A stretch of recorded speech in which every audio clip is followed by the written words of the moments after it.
Now, what do you think about when you hear Costa Rica?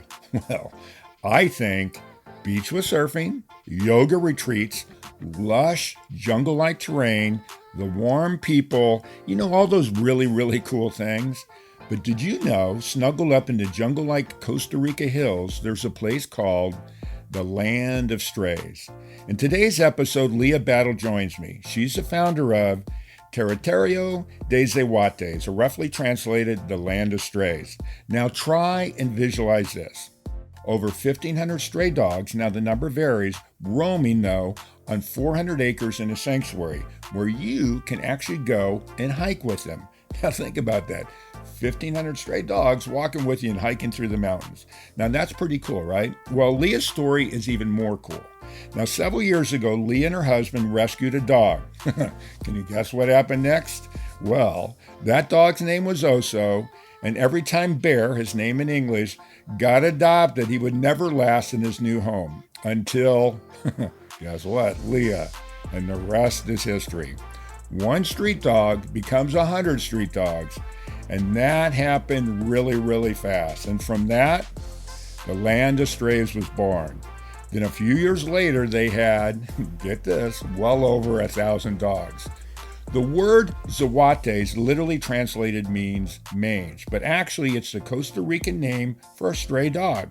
Now, Costa Rica has over 1 million stray dogs. Lya and her team are making a big difference in so many ways. Her strength and determination comes through in her story. Now, here's a fun little tidbit that I really like. These Zaguates are mixed breeds of everything imaginable. You know the old term Heinz 57? So they've come up with these really cool new breed names. Now, here's just a few. Alaskan Collie Fluffy Terrier. Or how about this one? Chihuahua Poodle Punky Harries. Or Bunny-tailed Scottish Sheep Terrier. Don't you just love it? Well, you're going to love Lya's story too, and you're going to love her even more. And remember, as they say in the Land of Strays, when you adopt a mutt, you adopt a unique breed.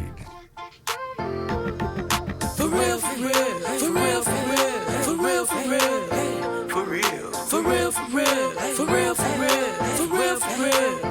Got a bunch of furry friends and I love them all the same. I'm an animal lover, veterinarian is the name. Let's share some pet stories from heartwarming to strange, losses and games, from wacky to insane. For real. You're now tuned in to For Real with your host, Mark Kyle.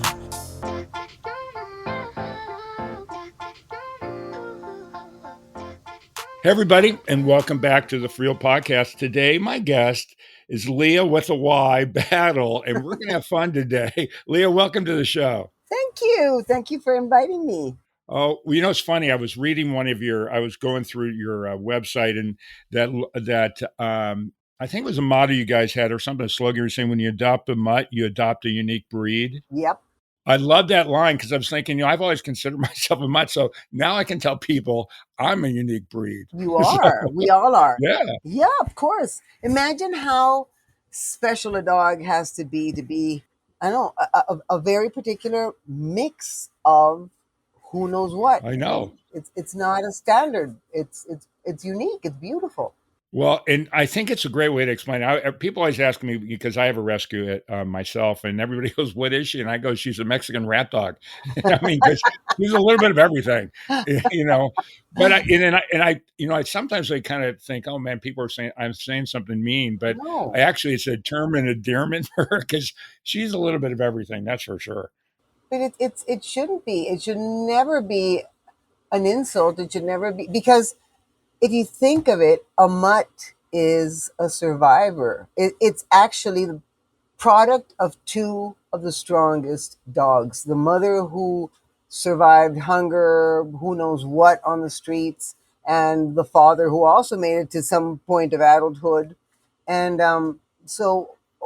these are evolved animals. These are animals that are prepared for the roughest. Why would that be something bad? No, I think it's awesome. And I want to get into all the strays in Costa Rica and all that. Yeah. But before we do that, I do want to get back into this subject exactly, but I want to talk about you so everybody gets to know you and understands why you're such a great crazy lady that you are, because we know you are. But it's going to be fun because when people get to know you, I know they're going to love you the way I'm already loving you. But Thank you. so let's talk about you. I know you're in Costa Rica, but let's go. I mean, you and I have talked about this, but let's let everybody know, where you're from. Because you've lived a lot of places. So let's kind of talk about that, and then we'll get into the land of strays. All right. So I was born in Canada. My dad is British Canadian, and he met my mom in Canada. My mom was Costa Rican. She was a straight A student, and my grandfather decided it was too good a student to go to waste and sent her off to, I think, New York first, because he wanted her to study in a university abroad. Imagine that. And she said she'd never even been to Limon, which is the Caribbean side of Costa Rica. Wow. And so they met in Canada, and they married. And for, I think, 8 years, they lived in Canada.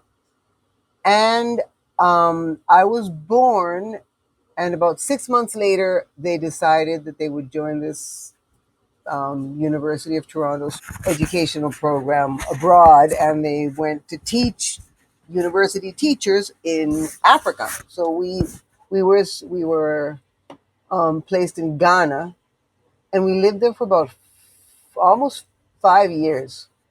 So then we came back here. I guess my mom got homesick, and instead of going back to Canada where they had their life, they decided to come back here. And I've never left Costa Rica since.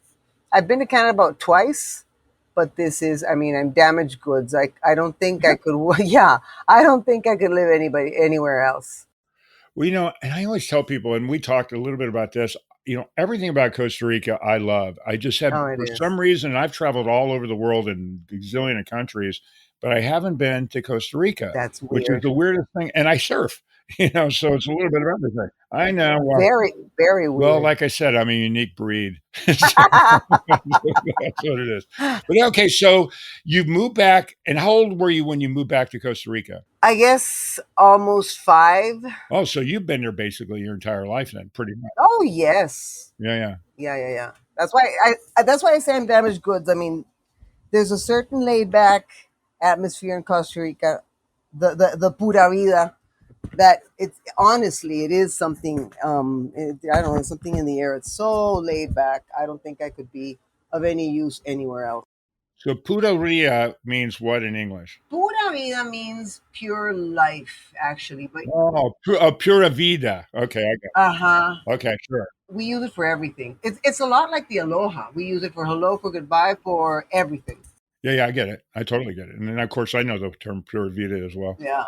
And now, so when you move back, because I know where the sanctuary is, it's just outside of San Jose, which is Yeah. the capital, where the main airport is. I know there's airports in Tamarita area and all that, but Uh-huh. so is that pretty much where you've spent your entire life is in that area?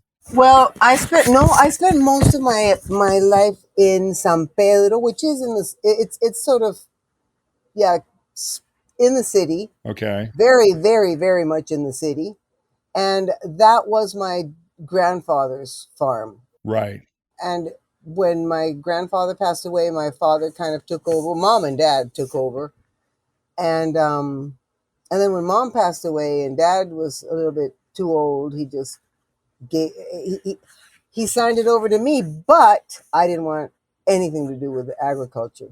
And so it was just sitting there, and I was renting parts of it off to people who wanted to plant tomatoes or have their horses there, but I really wasn't doing much with it. right. Okay, so you're living wherever you're in the San Pedro area, San and Pedro, yeah. then you meet your husband Alvaro. Is Alvaro right? Alvaro, I met Alvaro. Ooh, I don't remember the year anymore. But A long time ago. many moons ago, he was he was a friend of the guy I was going out with. I actually got married very, very, very, very early, too early, with a wonderful person. I think I wasn't 19 yet. But he was such a wonderful person, and my family and his family had always gotten along really well, and it was like meant to be, right? Right. And then about 1 year into my marriage, I realized I don't I don't really love this person. I really appreciate him, and I know he's worth gold, but this isn't the person who makes me happy. Still, I hung on for about 5 years, and it was just his. He was a great provider, but I didn't want a provider. You were young. You were young. I was young, and I wanted somebody to, I don't know, Partner. I want a partner, an accomplice. Right. Sure. And Michael was a wonderful person. He still is, and but it just wasn't meant to be. So after a few years, I was dating someone, and I met Alvaro through this person because they were friends, and I thought, oh, what an interesting guy. And I guess that's how life works. And then No, you thought not an interesting guy. He's kind of a unique breed. Is he what you is, he is That's what you thought. Let's let's let's stay with that. We're unique breeds. Okay, exactly so you guys get married, and now you meet Oso. By the way, which means for you guys who don't know Spanish, and I know a little bit, means bear. Uh there. huh. And talk about Oso, and then we're going to get into your vida loca versus your pura vida. Just so that everybody knows how this started off, I had the perfect life. I didn't want kids. I had no responsibilities. Alvaro and I just had to go tend to the stores we owned, and it was just pop into the different malls, have lunch wherever we wanted. It was beautiful.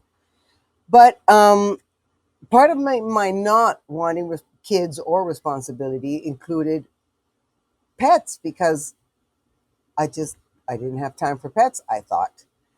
One day we were flipping a house, and for the first time in my life, I was in a house, not in an apartment, and it had a front garden. And in wandered this beautiful yellow dog, the weirdest thing I'd ever seen in my life. Beautiful. And he was friendly, and he came over. And as he got closer, I realized he had this cherry eye, this sort of, it's their third something weird in his eyes. Hmm. And I thought, I know this can be fixed. It has to be fixed. I had a cousin who was a vet. I called him up. I described what I was seeing, and he said, "Yeah, I think it's very simple." And I said, "Well, if I take him over, this is me thinking this beautiful dog had a home, and there must have been a good reason why he hadn't gotten help for his eyes, right?" Right. So I thought I'll just help the dog, and we'll find the owners later. So we did. We operated on him. I picked him up, and then I realized after a long time he did not have a family. No, he did. You just didn't know where he was living. He had a plan I didn't know.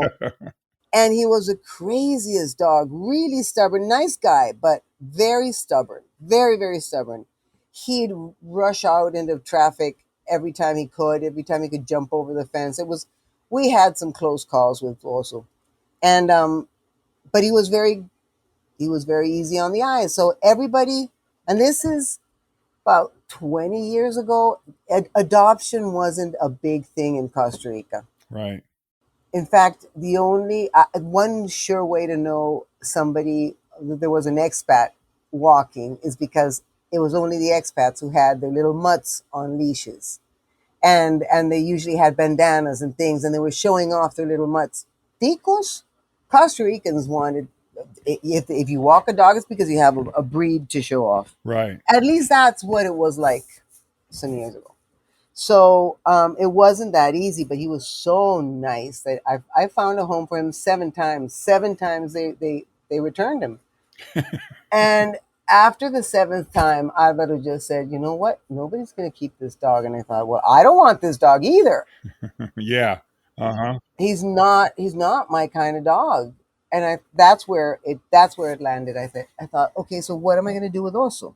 If I don't keep him here, what, a shelter? And then I knew there was one shelter where I used to buy the food from, and I knew they were a kill shelter, although they didn't say they were. And I thought, no, that's not fair. I mean, why would a dog?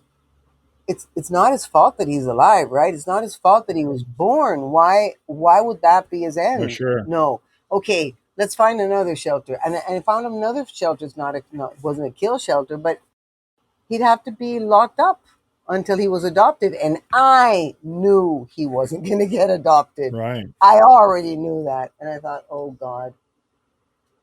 And I kept Oso, and then with Oso came a whole bunch of other ones. But Oso's the one who opened my eyes to the fact that the system, there's a problem in the system. Well, there is. So I got a question for you because one of the things when I was reading about a variety of things for this thing is that I read a thing that said, I think it was in 2003, euthanasia was deemed illegal in Costa Rica, but if they have a kill shelter, Yeah, they just don't publish it, but you know that they do it. How's that work? exactly. Wow. Euthanasia, in fact, the thing is, we have a lot of very good laws in Costa Rica and not a lot of ways to enforce them. For example, if I'm a vet and I have to put a dog down, technically you should or you're forced to fill in a form explaining why this dog has to be put down. I've never seen the first person do that. And from all my vet friends, they said, no, who's going to come and check? But it is technically illegal. So at least it makes it impossible for, at least now, for the government to just drive around picking up dogs and putting them down. It's illegal, but people get away with it. You know, let's do a real quickly, let's do a little bit of an infomercial for Costa Rica because I think it's one of the things I love about it is all the different things. You don't have an army, Nope. you've never had a war, Nope. your health system is really good. Yeah. And I mean, think about, from the euthanasia thing. It's a good idea. Obviously, it's not as good as they'd want it to be, but it's the right direction. It's just so impressive. I don't know. I'm sure there's other things that I didn't even mention. It's just such an impressive country for all those things. It's really cool. I'm not sure about the date, but I think it's been illegal. Hunting anything here has been illegal, I think 1912. Wow. And it is illegal. You don't have hunters here. We protect our wildlife. There's a lot of ignorance, and it's funny because whatever we've gotten done through heart and not through head, because it's not like it's taught in class enough for people to grow up knowing about the value of it.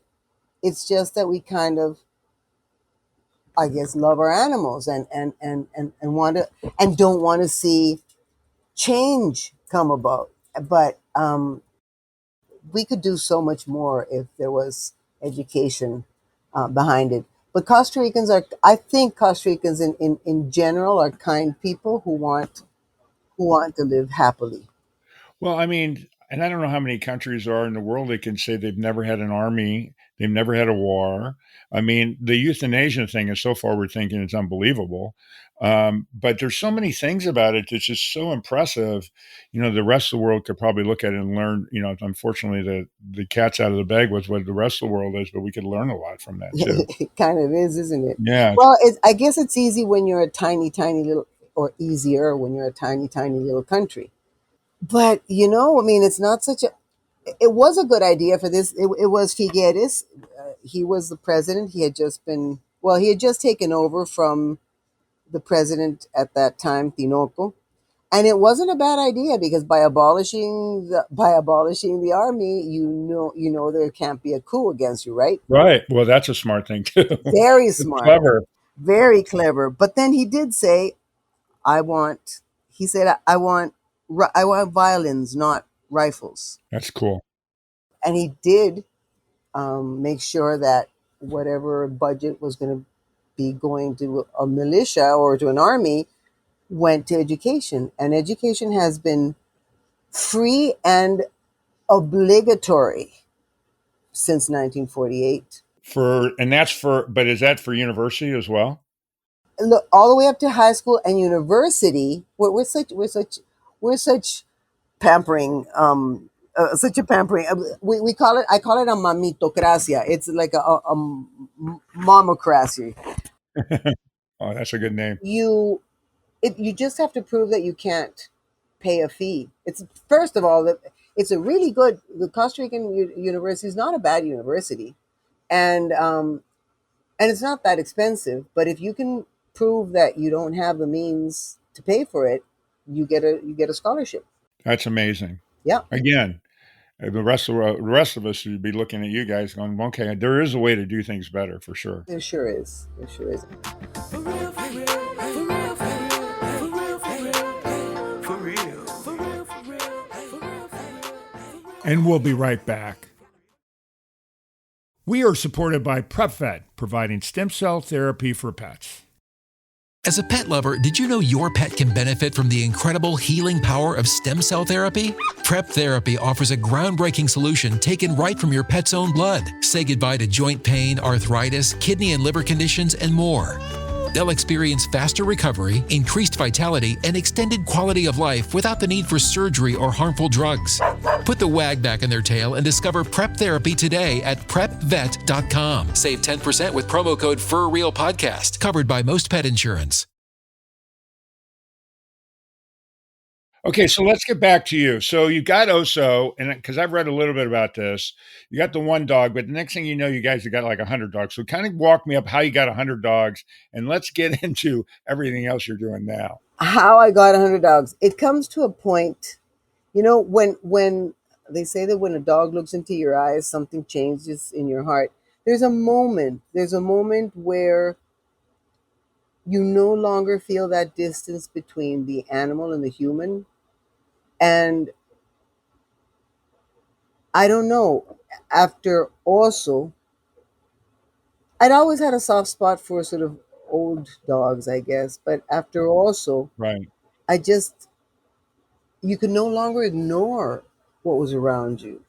And mutts or little strays, they seemed like they were transparent to people. I mean, they Hold on for a second on that. So this is thought real quickly, and I'm going to stay on your story, but is it, because Costa Rica has a gazillion strays. Now I've seen two different numbers, or over 1 million and over 2 million. What would you say that number is? I'd say I don't know where they get the numbers because I don't think the government is even trying to count them. Right. But I've heard 1 million for so long, for so many years now that it's probably much more. Now, Right. together with the awareness of how many strays there are, there's been a sort of an increase in the amount of Spay and neuter. spay and neuter Yeah. events being done. It's still a struggle. The board of veterinarians is usually the one that most interferes with that. But I think people see the awareness is getting somewhere, but It's education. it's education. Slowly, it's natural. It's trickle down education because there isn't a program. I've tried. Sometimes I go to schools and I talk, and if they invite us, we bring down usually old and crippled dogs so that they can see that the dogs are still happy Right. and it's not something to look down at. And but it's one little drop in a huge bucket of water, and it I'm not saying it doesn't make a difference, but if the government would get its act together and incorporate it into the curriculum, we would, and just not every year, just do the first few years in school, in primary school, and that's all you need. Kids are like sponges, and kids are naturally inclined to love nature and animals. And if you tell them why it's important, they'll have a purpose to keep doing it forever. But if you don't, these you're just going to grow up like the last few generations where tying a dog up to a tree was considered acceptable because that's the way you protect your house. What? I know. Well, what's funny is that, because I talk to a lot of rescues all over the world in places similar to Costa Rica, and where they've had the success is with the younger kids and educating the kids, because then the kids go home, not only do they learn, but they teach the parents. Exactly. And then the parents learn, and all of a sudden everybody starts seeing it differently. Because right now, I would assume through multiple generations, they see dogs and they don't think twice about it because that's just the way it is, versus there could be a better way. Exactly. I'm going to make it as short as possible, but this is the best proof of what we just said, what we were just talking about how a little seed at the right moment will change a person forever. I was teaching third grade, and the third grade coordinator for Animal Week Oh, decided, wait, hold on for a second. We forgot to tell everybody you're a teacher oh, as yeah, well. I'm a teacher as well. I'm a teacher as well. Yeah. I studied preschool education basically just to get out of anything that had math, but then I ended up enjoying it. And I was teaching third grade. We had animal. It was something like Animal Human Week was coming up, whatever that was in the curriculum. And she decided we were going to go to Pipasa. Pipasa is as far as I knew, it's a chicken. It's like it's a chicken farm. Okay. It's not just eggs, they sell chicken meat, right? And I thought, why are we going to Pipasa? And she said, no, no, no, no, no, but not to the plant. No, no, we're going to, because they have, apparently they have an area where all the the baby Yeah, yeah, yeah. chicks are, okay, okay, okay, all right, fine. So the three third grades go on the bus. We get every parent's permission. We're on the bus. We get to the place. They line us up in the outside of this huge place. They make us wear frocks, white frocks, put white stuff on our white caps on our head. At that moment, I thought this is strange. And they said we can only take one group at a time, but it'll be like a train. So first group, then the next group, then the next group. And I thought, okay.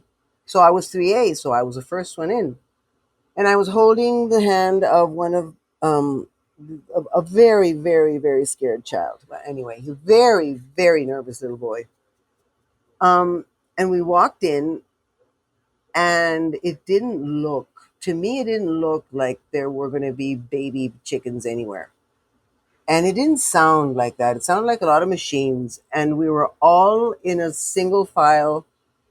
And I got this sinking feeling. And all of a sudden, we just walked through the whole process of how they take the chickens alive, clamp their feet onto line up that's just moving through the whole factory.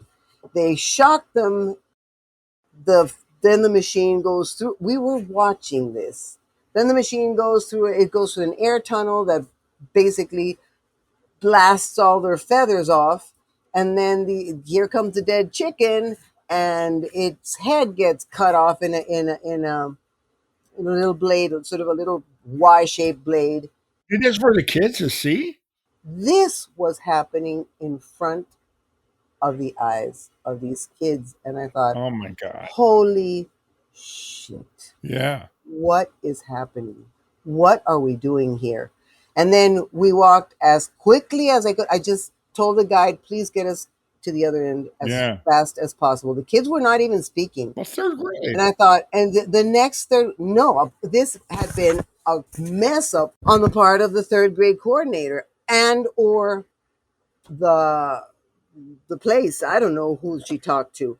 The thing is, we get to the end, we see all the process of how they cut the pieces and how they pack the pieces and what they do with the leftover Oh pieces. my God. And I just was going, shut up, shut up, shut up, shut up, shut up, get me out of here. We got out. The kids were speechless. I would be. We had to wait for the other two. Parents obviously were furious when the kids came home, but at least, and I'm not kidding you, over 50%, at least of the kids I had, because I know I keep up with it, but at least 50% of the kids would not eat meat after that. Wow. They never, and a lot of them as adults today do not eat meat. And I thought that was horrible for the kids. We had to have them draw it out and sort of therapy and stuff. But it was a teaching moment, and I said, Yeah. this is what we do to animals. This is Right. for you to have your little chicken McNugget. This has to happen. So if you still want to have it, that's great. But know that this happens. Please know that this happens. Being aware. So it lasts a long time when you let kids see the ugly truth, because yeah, I know we try to shield them, but when you teach them that the ugly truth exists, it marks them. It makes them different people. Right. I think we need different people. Definitely different people. So back to the crazy, all the dogs in Costa Rica, Hmm. and now you're getting really your first 100 dogs, because your original plan, if I remember correctly, is really you were looking at the geriatric dogs, correct? Yeah, yeah. I had realized the time from also to when we had hundreds of dogs at home, I'd I'd sort of figured out that people didn't want to adopt old dogs. Right. And I had fallen in love with all the old dogs. And I thought, okay, it's not fair that just because you're old, nobody wants you, right? It's when you're the cutest and when you most need people. You gave everything you had to make someone happy while you were young. And now that you need that person you worked so hard to make happy, now you need that person to look after you. They get a new dog and you're out on the street. How's that work? How is that possible? So I thought it's okay. We'll get all the other ones adopted and we'll keep the old ones. You know, it's interesting. A few weeks ago, I just had an episode with someone up in Oregon that has an only they only it's a rescue ranch. It's called Silver Linings Rescue Ranch, and they only take in older dogs, geriatric dogs. Oh, And so they either keep them or they find homes for them. You know, the way I look at it, and I know we've got a lot more to talk about, but the way I look at it is kind of like it's taking in your grandparents with all that experience and love and kindness and all that other stuff that comes along with that. yeah, You know, it also takes a strong person to take one, because you know you're not going to have them that long as well. So that makes exactly. Exactly.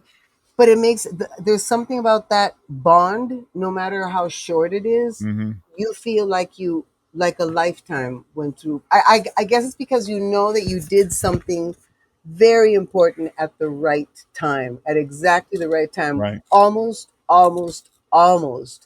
at the end of this dog's life. You taught him that he was worth something, and that Yeah. And they're easy to take care of. yeah, they sometimes they're expensive, Yeah. but they're worth it. They're worth it. So yeah, but that was going to be our plan. I thought Right. I don't mind keeping the old ones, but they can stay around.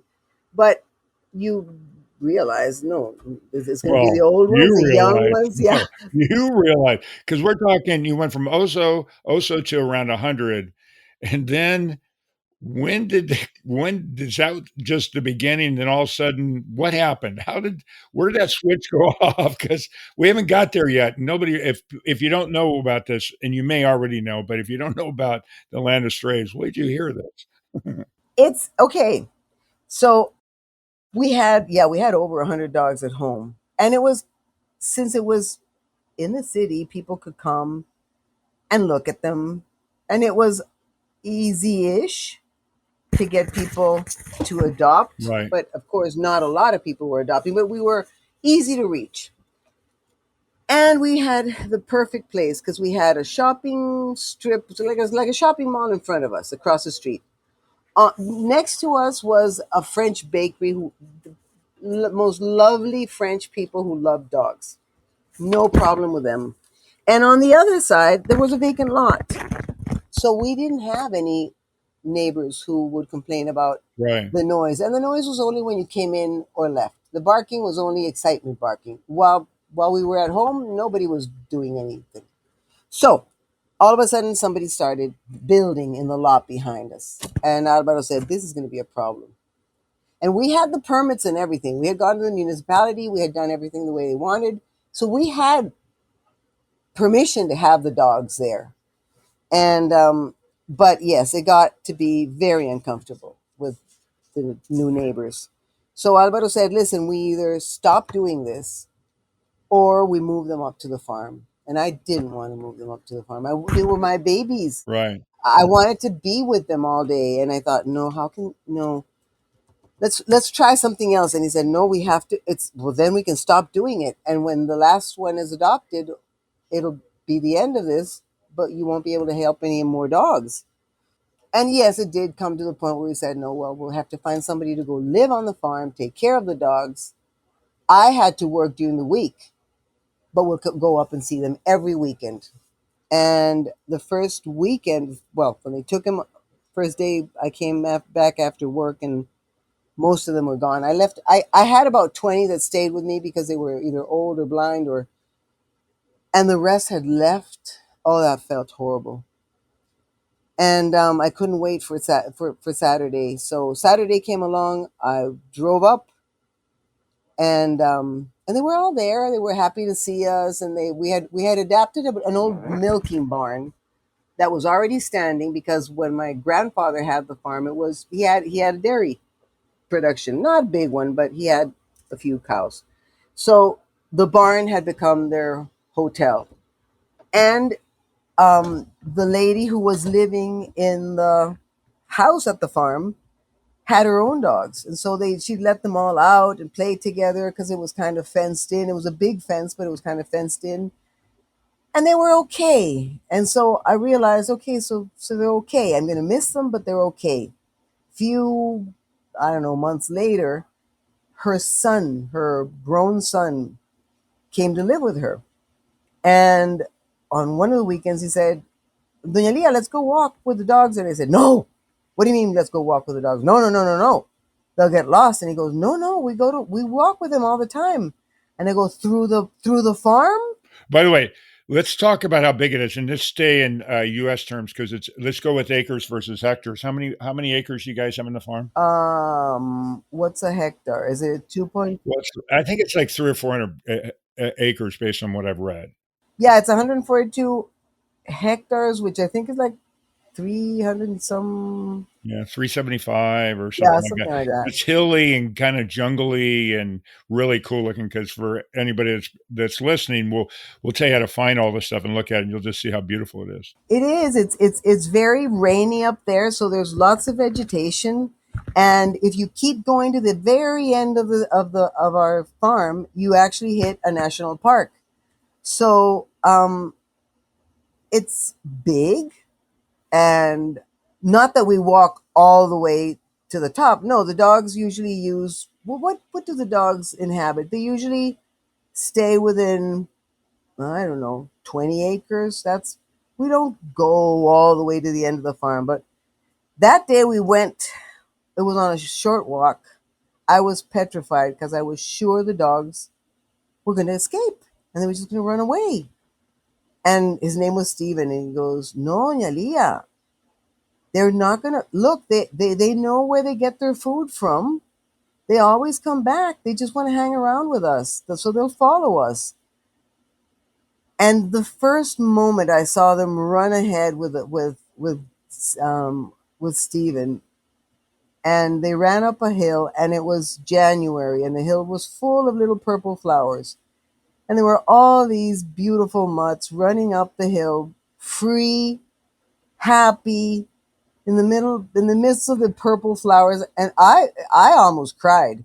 That's so cool. And I thought, okay, so it is going to work. And I had always wanted to do, or not always, but from the moment I started rescuing dogs, this is what I wanted, an option to the existing system, something different. Right. But everybody kept saying, no, you can't do that with dogs. Dogs will kill each other. You can't have them sort of free range. And I thought, why not? I had 100 and some odd dogs at home, and they never were a problem.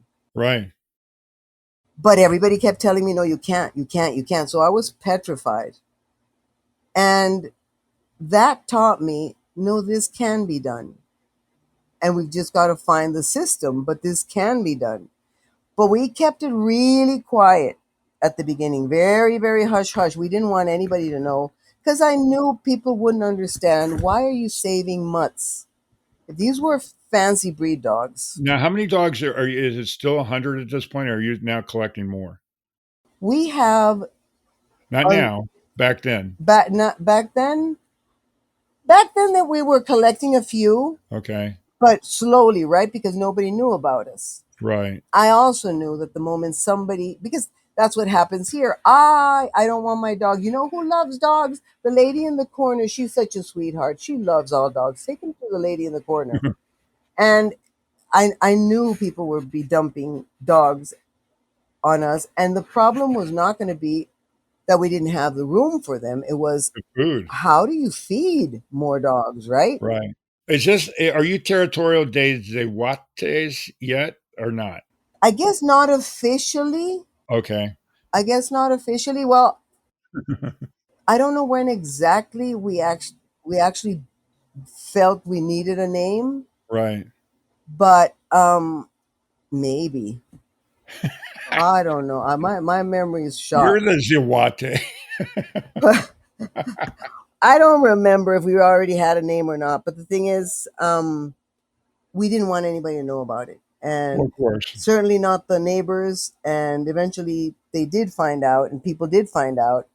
And so, but it was slowly growing, but slowly, because of us, and we could still decide, sort of, okay, let me see if the dog is really in bad shape. I didn't want the pretty easy dogs. I wanted the ones that really needed help.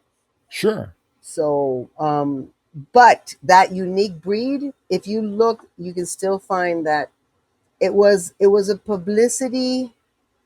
It was gorgeous. We got contacted by Garnier BBDO. They are an advertising company, very strong. I think one of the biggest here. And they said, "Listen, I don't know how they heard about us. Maybe they'd seen us in a couple. I know when we started, when we got a Facebook page, Right. and I didn't have Facebook. Alvaro certainly didn't, and Marcela, our one of my best friends, and our first right hand, she had Facebook, and she started our Facebook page, and she said, "This is how you're going to get them adopted easier. So we're going to post pictures of them on your Facebook page. Right. What's your name going to be?" I said, "Territorio de Zaguates." And everybody said, "Why call them Zaguates? Zaguates is a stray, a mutt." Right. Yeah, that was going to ask you for the people that are here in the States in particular that don't know this, because it's a Costa Rican term. Yeah. Can you kind of just tell territorial means the land, basically. So, Zaguates, Zaguates is what it's in one of the native languages here. I don't know if it's Cabecar or Brunca or what, but it means mange. Zaguatl means mange. And so calling a dog a zaguate, which has been done forever, um, is obviously it's a derogatory term, but I don't think, to me, that's the first thing that has to change. You're not less than anyone. You're actually the best of everyone. right. So that's why we called ourselves that, in order to have people find some pride in being a zaguate or having a zaguate, because you should be proud. Yeah. When somebody asks me about my dogs and they go, "What kind of a breed is it?" And I go, "It's a zaguate." "No, but he's pretty." Zaguates are pretty. You gotta get that stereotype out of your head. But anyway, so we got contacted by these people, and they said, "You know what? We'd like we always do something pro bono. Every year our company does something pro bono, but some campaign pro bono. And this year we want it to be about animals, about dogs. And we were thinking strays. And we looked, and we've been looking through Facebook and through social media, and we think you're the only ones that are doing what we think should be done. You're doing it on the positive side. You're not showing us, and that's something I tried Dogs to in a do. cage. Yeah, not Yeah. don't don't feel pity. Don't donate because, look, poor dog. Right. No, don't do that. You may be getting more donations, but what you're doing is you're perpetuating this mistaken, or I think misunderstood, term. These dogs are not ugly. These dogs are not less beautiful than a particular breed. But if you only show people the sick side of a dog, or the skinny side of a dog, or the the dog before he got help, then that's what people are going to learn to associate with a term. Right. And we didn't want to do that. So when the dog was looking nice, when the dog had already recovered, we'd post a picture with a name and say, this guy needs a home. So he said, we like the way you guys work, so we'd like to work with you if it's okay with you. And I was kind of hesitant because, of course, that would blow our cover, right? Right. You've been under the radar. Yeah. I also thought this is what we're trying to do, right? We're trying to teach people that strays are not garbage, that they're actually unique breeds. And the whole campaign, it was managed masterfully, but not by us. These people, they did such a good job of it. They had talk show hosts in the morning talk shows here. There's a very famous vet who everybody loves and respects very much, and he came in and he came on that morning and he said, I'm going to be showing you unique breeds that only Costa Rica has. Stayed till the end, and everybody wanted to know what this unique breed was that only Costa Rica had. So the only unique breeds for dogs that only Costa Rica had.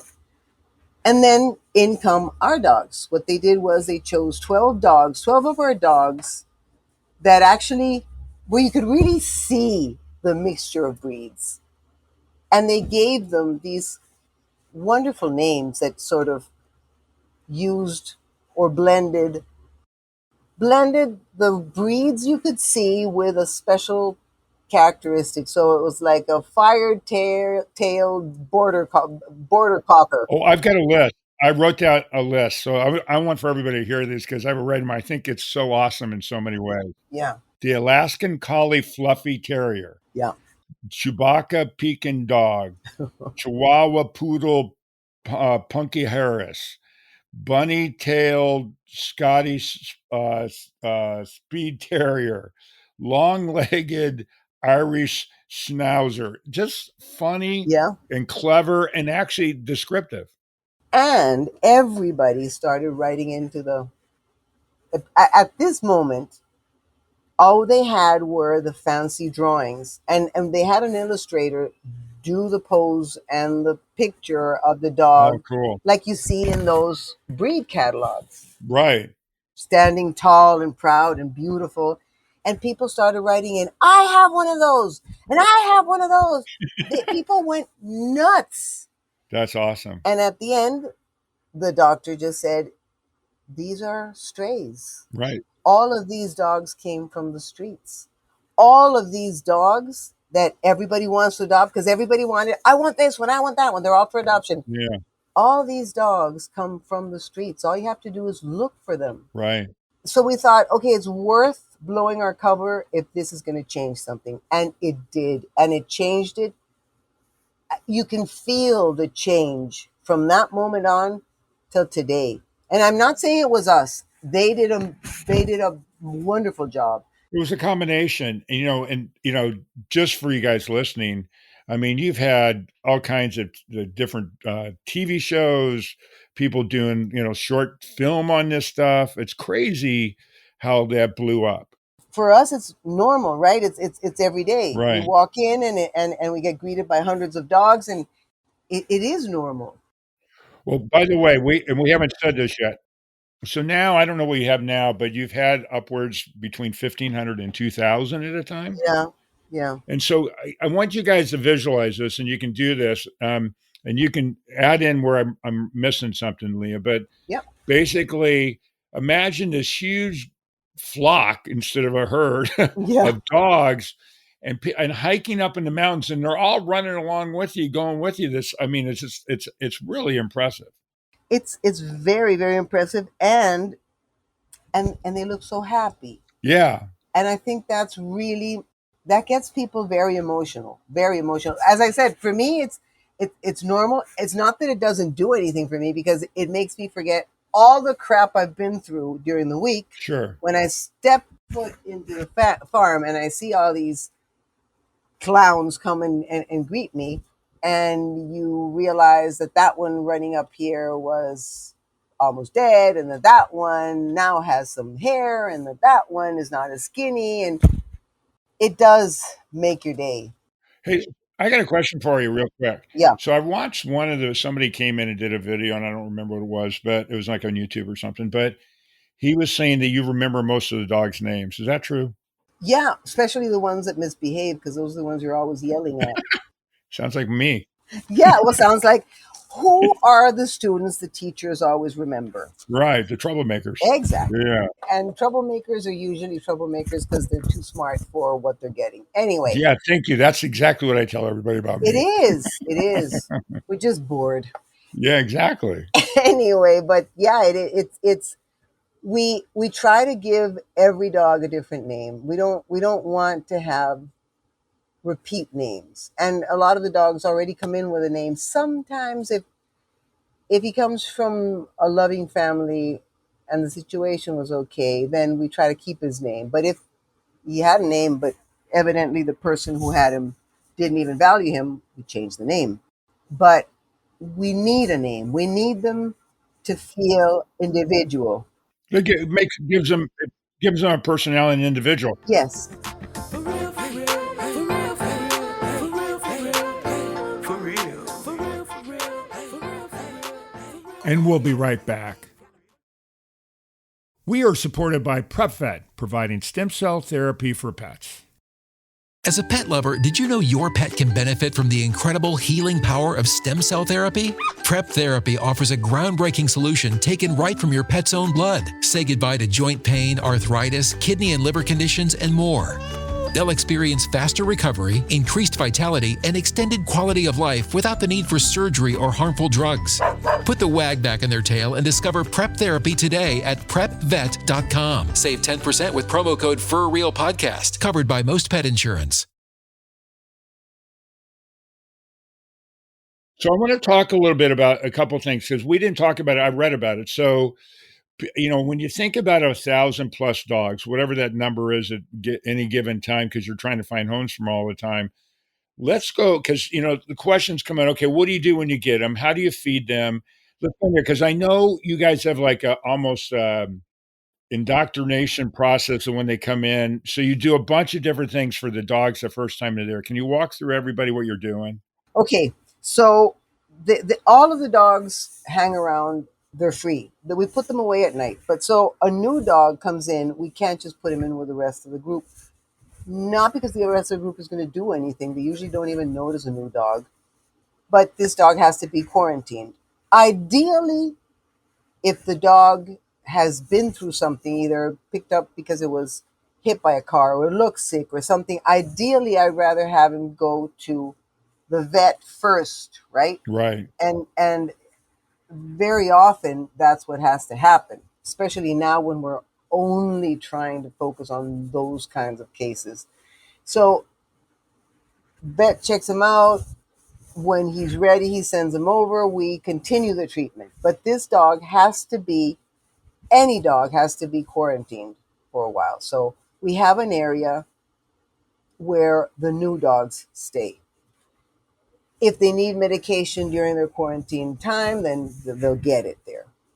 We have 2 or 3 people there that are able to sort of continue with the medication, as long as it's just simple subcutaneous injections and pill giving, right? If it's anything more complicated, we can't do that. We have to leave them at the vets. Right.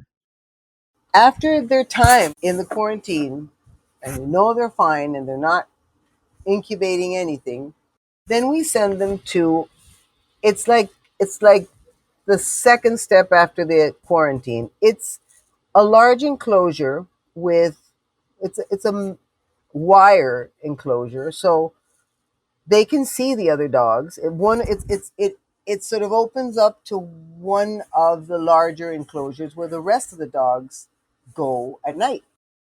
And so these dogs and the big pack of dogs are in the same area, and they're just divided by this sort of mesh wire. Well, it's not like chicken wire, but it's wire, right? It's a strong cyclone wire. Right. And so they can smell each other and they can see each other and they know each other, but they're not mixed together. And there's a time when you see most of the dogs are ready. Some, the ones that are still sort of in the corner, we don't let out because they're obviously they haven't decompressed. But generally, just by their body, but by their body language, we know, okay, let's put them in with the rest of the pack. It's like nothing ever happened. Put them in. They come on the walk with us. They follow the rest of the pack. It's like automatic. Right. Rarely do they sort of try to do their own thing. And are you spaying neuter them and rabies shots and all that stuff? Right. Oh yes, one of the first things we do is spaying and neutering, and that happens usually either at the, if it's going to be a long vet stay, then that happens at the vets. If not, while they're in the quarantine, at some moment the vet will come in and will, if they're healthy enough, then he'll do the spaying and neutering, and that's something we can do easily at the farm. The spaying and neutering, he just has to come up with his stuff, and but all of our dogs are spayed and neutered. That also helps a lot because hormones are not part of the equation here, and they get along fine. It's yes, sometimes there's squabbles. That's normal. That's how they communicate. Right. Sometimes, and again, we don't. It's not like they each have a toy or they each have a bed or they each no. The moment possession comes into play, then maybe fights may start. Why? Because now it's mine. Right. But normally it's just everyday communication. So, you're let's talk about how much food you're because you Yeah. got to feed all these guys, right? So, how many? I've read something. So, how many pounds a day are you guys distributing? Okay, the sacks we buy come packed in 30 kilos, which is what, 6 point? So that's 75 pounds. Wow. Okay, so we usually go from 28 to 30 of these a day. We feed them once a day. And what we do is we start by, we have these long troughs and we empty out about 8 sacks, more or less. That'll give us about what? About 200 meters of trough food. Wow. And so we spread it through the troughs and the dogs come up to eat. Obviously, there's shyer dogs that don't want to come up at the beginning, so we keep serving food and spreading the food around to make sure everybody can get some food. We control the growling because there's always growling, but you've got to walk around them and make sure they know you're watching. And if somebody's trying to get out of hand, then you correct them. Right. But then these ones get filled up, they leave, or they just move back. They're not as interested. And the second group comes in, usually the shyer ones or smaller ones. And we'll serve 8 more sacks and then 8 more sacks. And we do that until there's already leftover food and nobody seems to be eating. But we need, and that the last 2 sacks, there's usually by the last 2 sacks, nobody's eating. But we need to leave that food out for maybe the really, really, really old ones Right. or the very, very scared ones or the ADHD ones that were having fun in the pond and didn't really notice that we had already served the food, although that's almost impossible.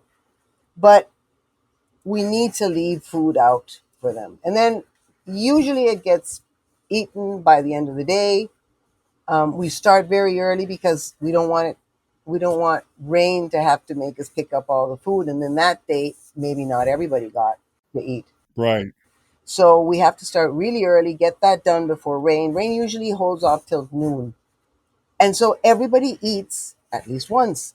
If we have cases of dogs that are looking skinny and it's not Ehrlichia and it's not one of the normal sicknesses, then we have a holding pen where we put all the very skinny ones and we add eggs to the mixture or canned food, or maybe there's something, maybe they're not feeling well. So when we see a very skinny dog, we try to put him aside and see what's wrong to make sure at least they're all eating, right?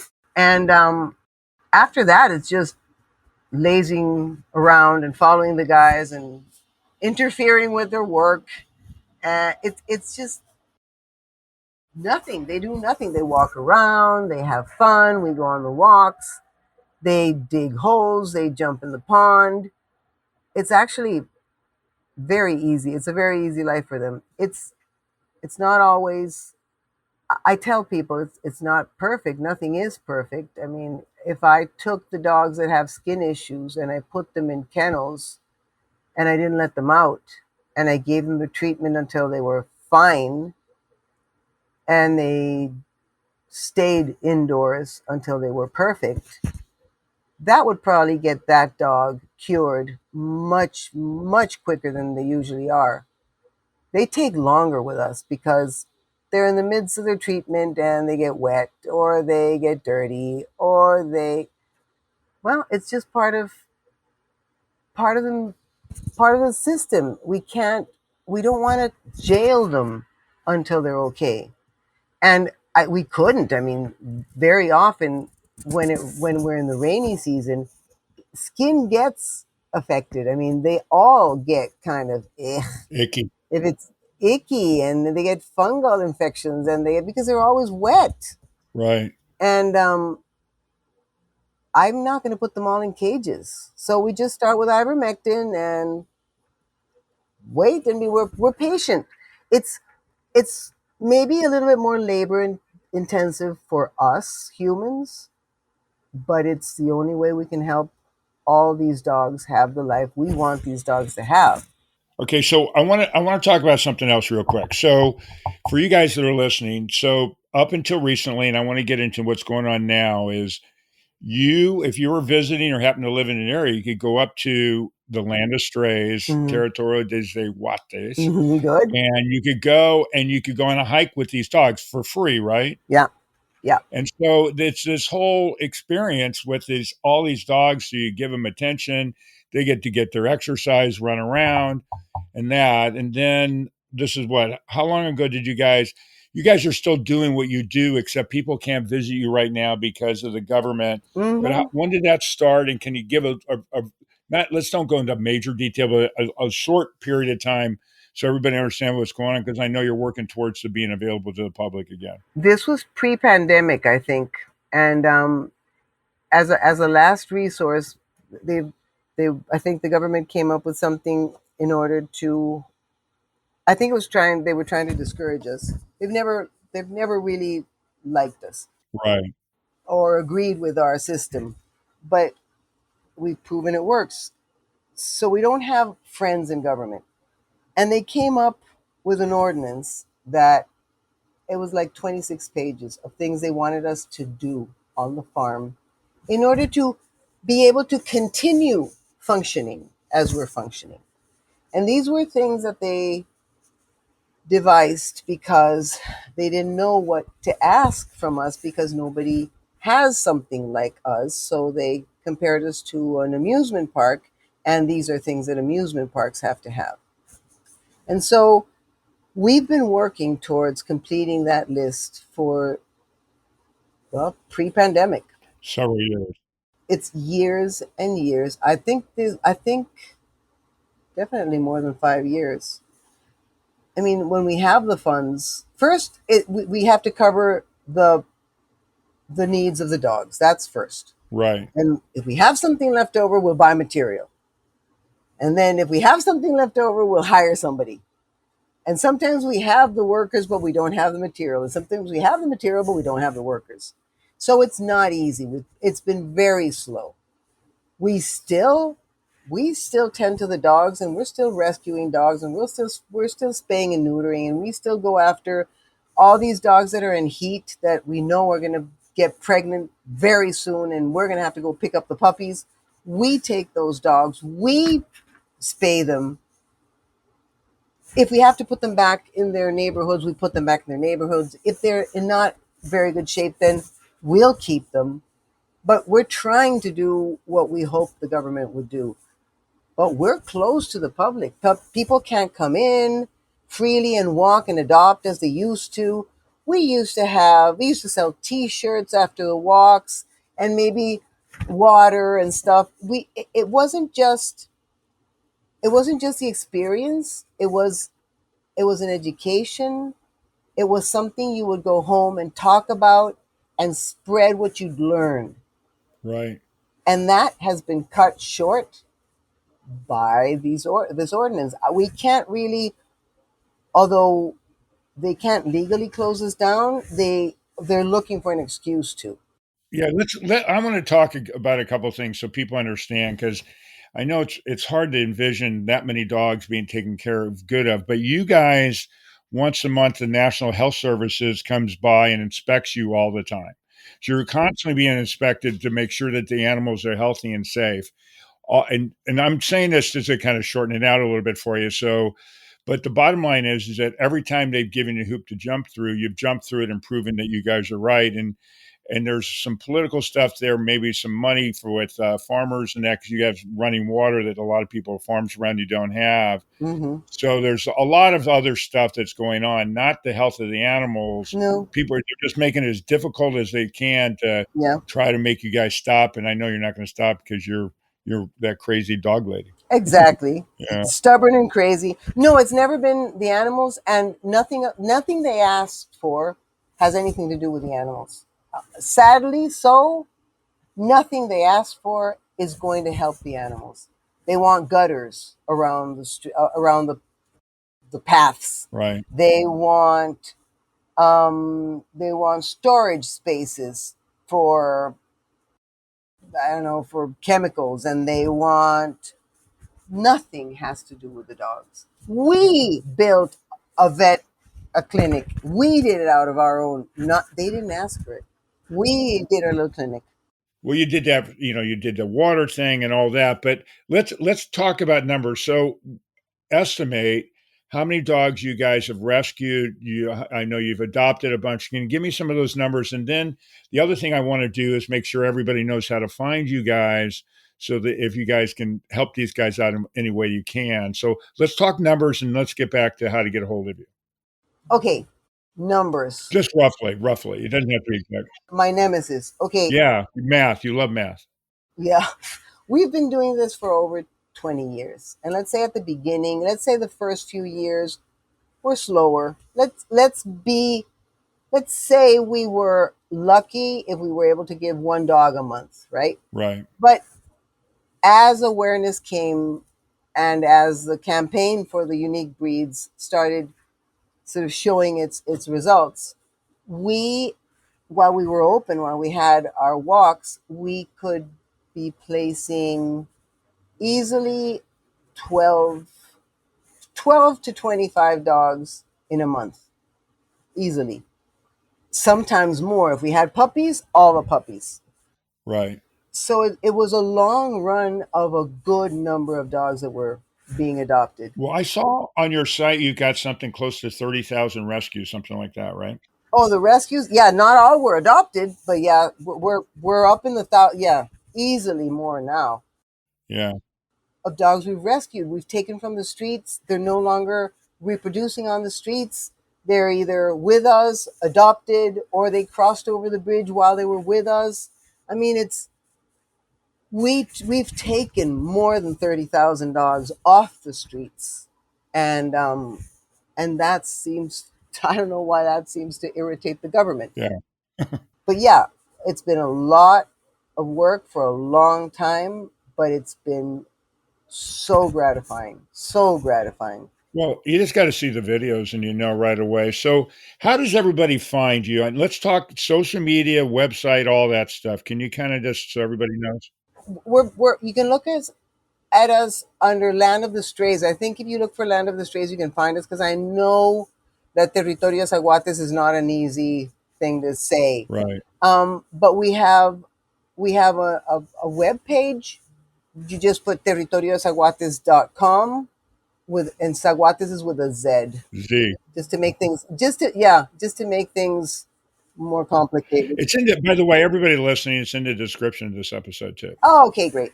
So you can find us there. If you go, we have Instagram, We have a Facebook page. Pretty sure we have TikTok, although I don't have TikTok. Um, too Of much, course not. too much to handle. That's basically how you can find us, and you can enjoy. Look at the videos. What you just said. Look at the videos so you see what we mean with happy Yeah, dogs. it tells you everything. If for people to help you, can you still volunteer there? Are you allowed to get volunteers there if somebody's from like out of the country and traveling there and want to volunteer for a day or two? Can you do that? No, until we're open again, which we hope will be this year. Until we're open again, we can't receive anyone. Okay. Wow. It's very sad. It's very, very sad. It's been, they were dealing with somebody as crazy and as stubborn as I was. Stubborn's a good word. Yeah. So it didn't work for them. For everybody, if you go to their website, all that stuff's in there. You can still buy merchandise. You can donate money. You can probably, I'm assuming, buy food that comes whoever you through that. And I guess there's a bunch of different ways they could help you, right? Thank you. Yeah. The donations you can do on the website. And yes, there's a button where you can go to get the merch sent. It's very hard to send it from here, but um we have a place that makes very nice shirts and stuff, and you can buy stuff off them. Um, and the website will direct you to all these places. But yeah, Cool. Okay, so we're running long here, so I don't want to cut you off. Is there anything else that we haven't covered? And then we're going to get to yours now going to be your favorite joke of all time. But is there anything that we haven't covered that we need to cover before I torture everybody with this wonderful joke? I don't think so. We got it covered. I think we got it covered. I just want people to know that yeah, it may not be perfect, but it's it's our way of trying to be different, offering something else. And you can look at my page too. I have under Lya Battle. I usually bring things up With a Y, by the way. with a Y. Yeah, Lya with a Y, and yeah, and I try to answer most questions. For everybody, again, if you go to the description of this episode, you'll find it. But for me, like when I had heard about Lya and somebody had told me about it in that, if you Google the land of strays, you'll find all kinds of things. And I really, really recommend one, going to their website, but two is go to YouTube. There's all kinds of great videos out there of what they do. And I think it'll hook you right in and you're going to want to visit. You're going to try to tell the government, hey, I want to go see these guys too. So Thank you. hopefully you make that happen. Okay, guys, for all you guys that have been listening all the time, it's that time, that silly joke time. Lya would not tell a joke, so you're stuck with hearing me. So if you don't like the joke, blame her, don't blame me. Just so you guys know. I wash my hands. Okay. And by the way, if you guys are listening, as I always say, if you've got a cousin, an aunt, uncle, grandparents that have nephews, nieces, you want to be on the show, please, please, it'll be relief to everybody else who listens and me too. And then Lya wouldn't be so bad for not telling a joke. But send an email to mkyle@freeopodcast.com. So Lya, Yeah. here's my joke for you. Go. I got one specifically for you. Thanks. So what is a stray's favorite food, a stray dog's favorite food? A stray dog's favorite food. Yeah. Any idea? I have no idea. Okay, well, they like everything, but their favorite food is pasta. I know. I'm glad I didn't have to say that. Yeah, well, I know. I know. You made me say it. Anyways, everybody out there, thanks so much for hanging in for this torture here. But most importantly, Lya, I know you're busy. You live a crazy life. You're a teacher. You've got 5 million dogs and all that. But I really, really appreciate you taking the time and No. joining me and letting everybody else learn what you're doing. It was super fun. I love it. I love it. So thank you for inviting me. Thank you for giving me the chance to speak to you guys and share something. So thank you. Well, and everybody that's listening, just so I'm going to repeat myself, please look these guys up, like I said earlier, on the videos. Find them, donate some money to them. They're doing really great things down there. But lastly, to everybody else that's listening out there, seriously, keep following, listening, pass the word out. The more you pass the word out, the more I get great guests like this. It's really important to do that. But most importantly, from the bottom of my heart, Thank you so much for listening. For real. That concludes this episode of For Real with your host, Mark Kyle. For previous and future episodes of For Real, listen via all major podcast streaming sites.